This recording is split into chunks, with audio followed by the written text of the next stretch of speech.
Liam, it's a 38 points to 18 defeat over here in Toulouse. Do you think that the scoreline at the end flattered the hosts after such a spirited performance from our boys? Yeah, well, we gave a couple of late tries away, chasing short kick-offs and trying things differently to get ourselves back into the chance of winning it. So yeah, the last two tries are, obviously you can't write them off, but it were born of trying stuff to try and get a chance to win the game. Did we see ultimately the difference between a side in second in the league, chase promotion, a side struggling to find form at the bottom of the table? No, I don't think so. I thought we competed and at times we're good enough to win the game. We just we lacked a little bit of composure when we had the opportunities. Obviously, had another late reshuffle.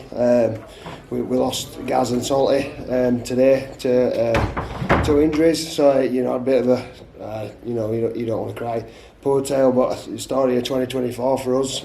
So we had to do a big reshuffle this morning and sort it out. And I thought, to a man, the boys stood up and fronted it up and gave himself a chance to win it. And ultimately, we couldn't get over the line in the end. A couple of opportunities here and there, breakaways where we didn't quite finish off. But effort-wise and commitment-wise, absolutely faultless, really. We certainly did have a day. Does it make it slightly easier going into the Bradford game, knowing that we've got the capability of making those chances and getting into review next week to change it to get the winner over Bradford? We've got the capability to do anything. We're just rolling out the same blokes, trying the nuts off week in, week out, and backs to the wall stuff. And it's been like that all season.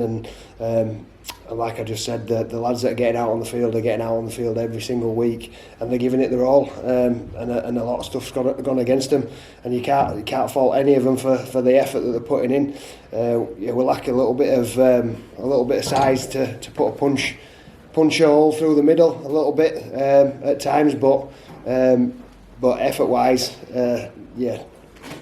can't fault it. So a couple of additions to the side, like you say, through late injuries in Kai Morgan and Ben Hersey especially.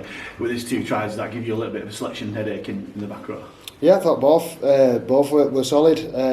Obviously, Kai coming in a pivotal position. We're always going to have an element of not playing second fiddle to Keysy, but there's that. Where Keys was always going to be the dominant half in the circumstances, but I thought he was solid. And he defended, he fronted up well in defence and did little bits of smart stuff that he needed to, and he's going to be a good player and a good half-back, is Kai, and it was nice to see him get his opportunity to play 80 minutes there. And I thought Ben Hersey were outstanding in the back row. He put a real big shift in, scored 2 tries. The first one was really well taken and almost individual. Once he was through the gap, he sort of ricocheted off about 3 or 4 people and finished it well. And I thought within that he grafted as well, like a good back row. He put a massive shift in. Next week against Bradford, Derby Day, always important games, but where we are in the table after the loss today, does it make it even more important that we do get the points needed to? Yeah, of course it does. It's the first fixture you look for in it, the Bradford game. We didn't really do ourselves justice when we went over there seems like 2 years ago now, but it'll be an interesting one, and they're chasing the top 2. So we'll get back to England, get back to training on Tuesday, regroup and get ready for that one.